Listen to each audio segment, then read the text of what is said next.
दिन तिगाड़ा काम बिगाड़ा। 3 बहुओं के रवैये से सासू माँ बहुत परेशान थी।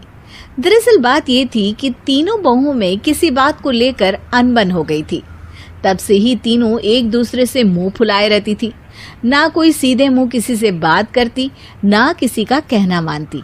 पड़ोसी भी इस बात को जानते थे और जाने कैसे कैसे बातें भी करते।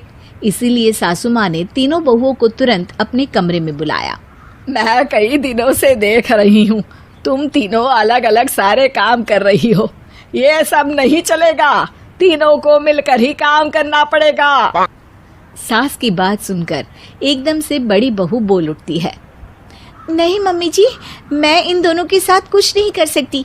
मैं इस घर की बड़ी बहू हूँ, फिर भी ये मेरा कहना बिल्कुल भी नहीं मानती। अरे जेठानी जी, जानबूझकर मुझे डबल काम करवाती है आप। और छोटी मुझसे टेढ़े मुंह ही बात करती है। इन दोनों के बीच हमेशा सैंडविच बन जाती है मेरी, और मैं हमेशा आलू की तरह बीच में मसली जाती हूँ।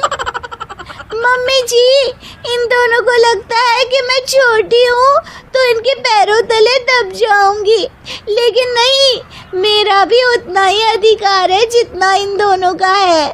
बड़ी आई दोनों मेरी चुगली करने के लिए, मुझे क्या कम समझ रखा है। तीनों बहू एक दूसरे से बहस करने लगती है और सास दोबारा ये देखकर टेंशन में आ जाती है और सबसे कहती है, चुप हो जाओ, अब से तुम तीनों सारे काम एक साथ करोगी। आंख बंद करके एक दूसरे की बात सुनोगी।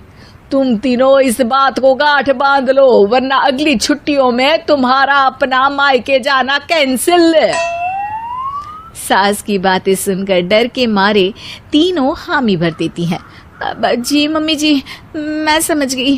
हाँ मम्मी जी, जैसा आप कहें। आप जो कहेंगी मैं वही करूंगी। तीनों बहू सास की बात को गांठ बांध लेती है और वादा करती है कि अब से सारे काम वो तीनों एक साथ मिलकर ही करेंगी। ये सब देखकर सास खुश हो जाती है और वहां से चली जाती है। नीचे जाकर वो देखती है कि घर में शर्मा जी आए हुए होते हैं। सास जोर से आवाज लगाकर कहती है, अरे बहू, जरा चाय बनाकर तो लाना, शर्मा जी आए हैं।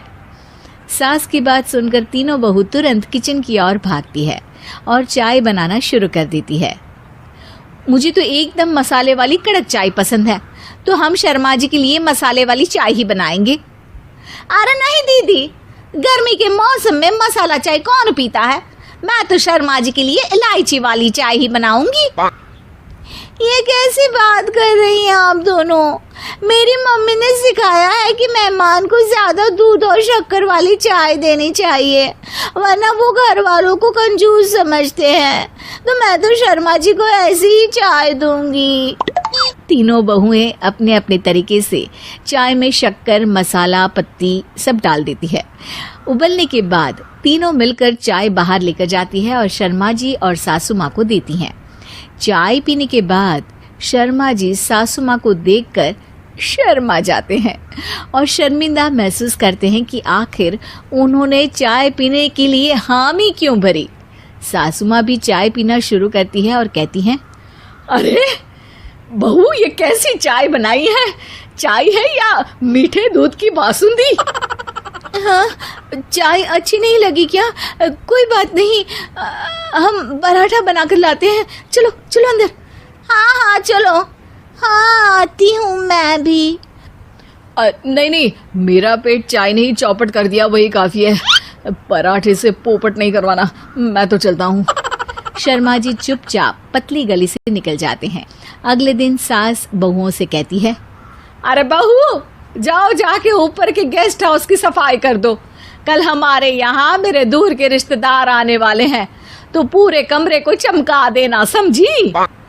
तीनों बहू सास की बात को मानकर ऊपर सफाई करने चली जाती हैं और तीनों कमरे की सफाई चालू कर देती है।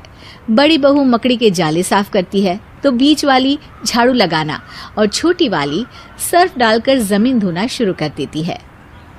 अरे दीदी, जेठानी जी, अभी मैंने पूरी फर्श धोई और आप फिर से धूल नीचे गिरा रही हैं। और मछली जेठानी जी, आप बिना झाड़ू की धूल यहाँ छटक रही हैं। अरे तीनों को साफ करना है, एक साथ सफाई करते हैं ना। अरे वही तो, हम साथ साथ हैं, घर साफ साफ है। तीनों बहू ऐसे ही काम में उलझ जाती है और 2 घंटे तक एक ही कमरे की सफाई करती रहती है। बहुत देर से अपनी बहुओं को ना देखने के कारण सास ऊपर कमरे में उन्हें देखने जाती है, लेकिन कमरे में घुसती ही वो गीली फर्श पर फिसलने के कारण नीचे गिर जाती है।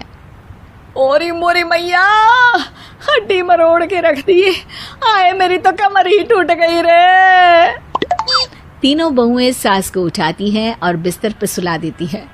अरे मेरे हाथ पैर दर्द कर रहे हैं, दबा दो, आराम मिलेगा। हाँ जी माँ जी। अरे जी माँ जी। और तीनों बहुएं एक साथ सास के हाथ को दबाना शुरू कर देती हैं। माँ की तो चीख ही निकल जाती है और नतीजा ये होता है कि सास के बचे हुए शरीर में भी दर्द उठ जाता है। हाय राम, ये क्या कर दिया तुम तीनों ने। अरे मेरी तो किस्मत ही फूटी है कि तुम जैसी बहुएं मुझे मिली। हे भगवान, पूरे शरीर में दर्द बढ़ गया है। अब तो पता नहीं कि चल भी पाऊंगी या नहीं। माफ करो, मुझे गलती हो गई मुझसे कि तुम तीनों को एक साथ काम करने के लिए बोला। सोचा था तीनों मिलके अच्छे से काम करेगी, लेकिन बड़े बुजुर्ग सही कहते थे कि 3 तिगाड़ा काम बिगाड़ा। तुम लोगों ने ये बात ना आज साबित करके दिखा दी। तुम तीनों को तो समझाना यानी मानो भैंस के आगे बीन बजाना है। तुम्हें अकेले अकेले काम करना है ना, तो अब से तुम अकेले ही अपना अपना काम करो। तीनों बहुएं वहां से जाने लगती है। अरे कहाँ जा रही हो? आप ही ने तो कहा कि अपना अपना काम करो, तो मुझे मुल्तानी मिट्टी लगानी है। अरे मुझे भी तो नेल पॉलिश लगानी है, मुझे ना मेहंदी लगानी है। सास अपना सर पीट लेती है और कहती है, अरे मुझे भी लगाना है कुछ। क्या माँ जी? तुम्हारे घर वालों को फोन तुम्हारी हरकतें बताने के लिए।